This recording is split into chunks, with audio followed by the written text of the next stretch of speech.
तो दुर्गा पूजा में ज़्यादातर जगहों पर पंडालों में प्रतिमा के कपाट नवरात्र के षष्ठी या सप्तमी तिथि को खोले जाते हैं, जो मां दुर्गा के आगमन का प्रतीक माना जाता है। यानी दुर्गा पूजा का वास्तविक आरंभ माना जाता है। यानी कहीं मां कात्यायनी की पूजा से दुर्गा पूजा का आरंभ माना जाता है, तो कहीं मां कालरात्रि की पूजा के साथ मां दुर्गा के पट खोले जाते हैं। अधिकतर जगहों पर सप्तमी को ही पंडालों में मां दुर्गा के कपाट खोले जाते हैं और इसी को देखते हुए पंडालों और प्रतिमाओं को फाइनल टच दिया जा रहा है। हालांकि लोगों की भीड़ अभी से ही पंडालों में पहुंचने लगी है। देखने की कैसी तैयारी हो रही है। पंडालों प्रतिमाओं को लेकर साफ तौर पर श्रद्धालु जो है दर्शन करने के लिए पहुंच रहे हैं। कल षष्ठम दिन है, छठवां दिन है। वान्या जी, पहले आपसे शुरुआत कर लेते हैं, क्योंकि कल मां कात्यायनी की आराधना का दिन है। कैसे करें मां कात्यायनी की आराधना जैसे उन्हें हर मनोकामना पूर्ण हो और मां कात्यायनी प्रसन्न हो? वान्या जी। या देवी सर्वभूतेषु शक्ति रूपेण संस्थिते नमस्तस्ये नमस्तस्ये नमस्तस्ये नमो नमः। जीएनटी के माध्यम से आप सभी को नवरात्रि की हार्दिक शुभकामनाएं। माता रानी आपके जीवन में बहुत सारी खुशियां लाए, आपकी झोली जो है खुशियों से भर दे। कल जो है माता कात्यायनी की जो है उपासना की जाएगी, जो माता का छठा स्वरूप है।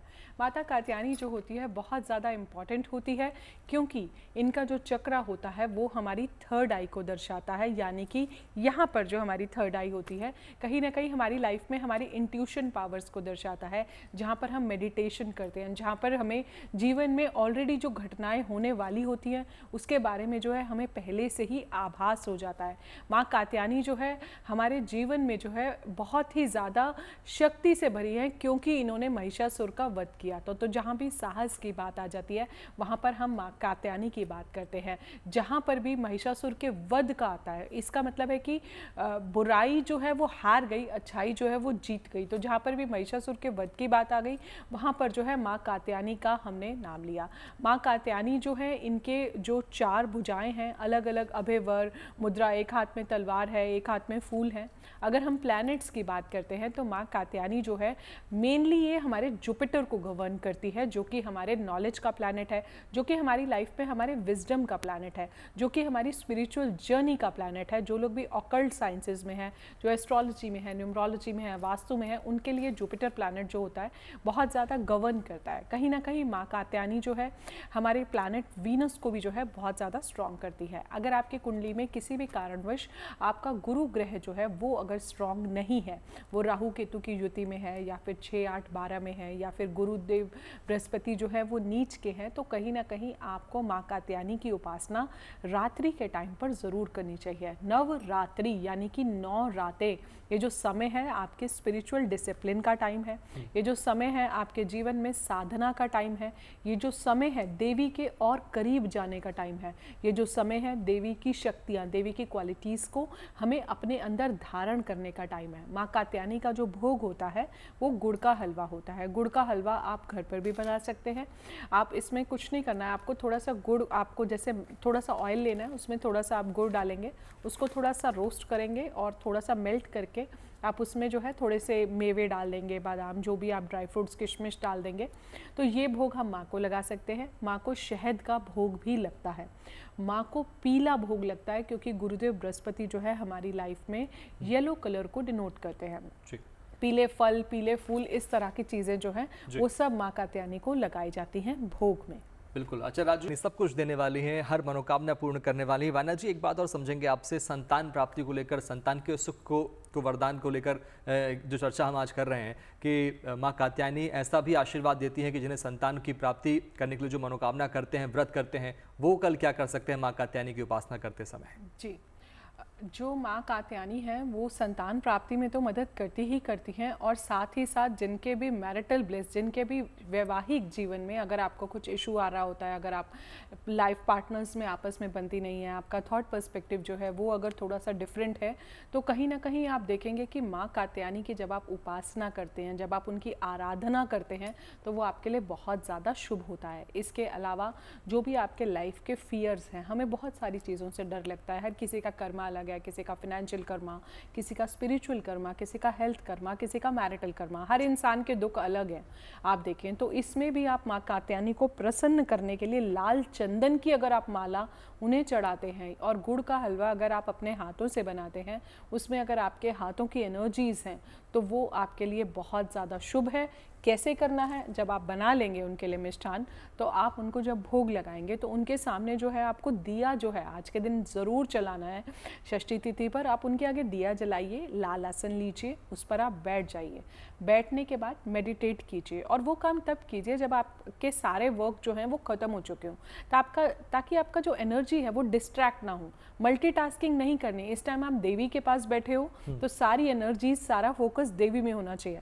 हमने बहुत लोगों को देखा है, जब हम पूजा कर रहे होते हैं तो डिस्ट्रैक्शंस बहुत होते हैं, ये कोई आ गया, कोई इमरजेंसी है, आप उठिए, लेकिन यहाँ पर देवी के सामने बैठिए। और कैसे करना है, आप एक जल का लोटा लीजिए, उस लोटे में जो है आपने जल पूरा फिल कर लिया, थोड़ा सा गंगा जल भी आप उसमें डाल लीजिए। उसके बाद उस लोटे को आप ढक के एक दिया रख दीजिए, और जितनी देर आप माँ कात्यायनी का जाप करेंगे उतनी देर आपकी जो कंसंट्रेशन है, आपका जो विजन है वो उस दिए पर रहेगा। यानी कि हमारे जीवन का इम्प्रूव्ड कस्टमाइज्ड फोकस, हमारा फोकस जो है वो बहुत ज़्यादा इम्प्रूव होता है। उसके बाद जब आप पूरा अपना माँ कात्यायनी का मंत्र जाप कर लेंगे, उन्हें लाल चंदन की माला चढ़ा देंगे, उन्हें भोग लगा देंगे, उन्हें शहद का भोग लगा देंगे, या फिर आप उन्हें एक पीले फूलों की माला चढ़ा देंगे, या फिर जो है क्योंकि ये गुरुदेव बृहस्पति को भी रिप्रेजेंट करती हैं तो ओम ग्राम ग्रीम ग्रोम सहा गुरुवे नमः, या फिर ओम नमो भगवते वासुदेवाय का जाप भी आप उनके आगे कर सकते हो। या फिर या देवी सर्वभूतेषु शक्ति रूपेण संस्थिता नमस्तस्ये नमस्तस्ये नमस्तस्ये नमो नमः, ये जाप भी जो आप कर सकते हो। ओम दुम दुर्गाय नमः का आप जाप कर सकते हो, आप ओम दुर्गाय नमः का जाप कर सकते हो। तो आप इसके अलावा जो है आप दुर्गा कवच कर सकते हो। दुर्गा कवच मैंने आपको क्यों बोला, क्योंकि दुर्गा कवच जो है आज की डेट में हम सबके पूरे एनवायरनमेंट का जो ऑरा है, हम सबको प्रोटेक्शन चाहिए। दुर्गा कवच में आपके बाहों की रक्षा, आपके नोज़ की रक्षा, आपके पूरे फेस की रक्षा, पूरी बॉडी की रक्षा, एक एक पार्ट आप अगर उसे पढ़ेंगे तो आप देखेंगे कि कैसे रक्षा जो है माँ कात्यायनी उसमें करती है, माँ दुर्गा करती हैं। माँ कात्यायनी एक उनका रूप है, पर ओवरऑल माँ दुर्गा के बारे में बड़े अच्छे से वर्णन है।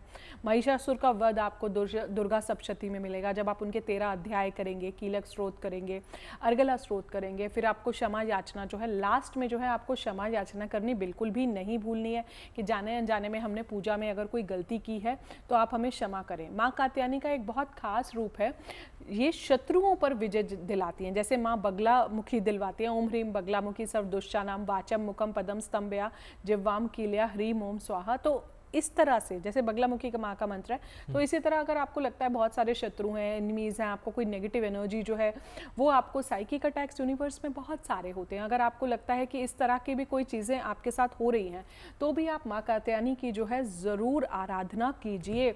भय से मुक्ति, हमारे जीवन में शत्रुओं से मुक्ति, हमारी अच्छी सेहत इनका प्रदान करती हैं, अच्छी संतान प्रदान करती हैं। इसके अलावा जो है जो भी जिन कन्याओं का विवाह नहीं हो रहा है उनका विवाह भी बहुत जल्दी हो जाता है, अगर आप माँ कात्यायनी को कुछ भी पीला भोग लगाते हैं। आप पीली हल्दी का भोग जो है वो भी लगा सकते हैं, पीले फलों का भोग भी जो है आप माँ कात्यायनी के आगे रख सकते हैं। इसके अलावा लौंग, कपूर, मखाना, छोटी इलायची, छुआरा, बादाम, किशमिश, पंचमेवे, इसका भोग भी आप माँ को चढ़ाएं। नारियल भी माँ को अगर आप चढ़ा सकते हैं तो बहुत अच्छा है। खीर अगर आप अपने हाथों से बनाते हैं, दोस्तों चाहे 2 मिनट आप टाइम लगाएं, लेकिन अपने हाथों से मखाने की खीर बनाएं और उसमें गुड़ डाल दें, और उसमें थोड़ा सा शहद भी आप अगर साथ में डालते हैं तो वो भी बहुत ज़्यादा शुभ होता है।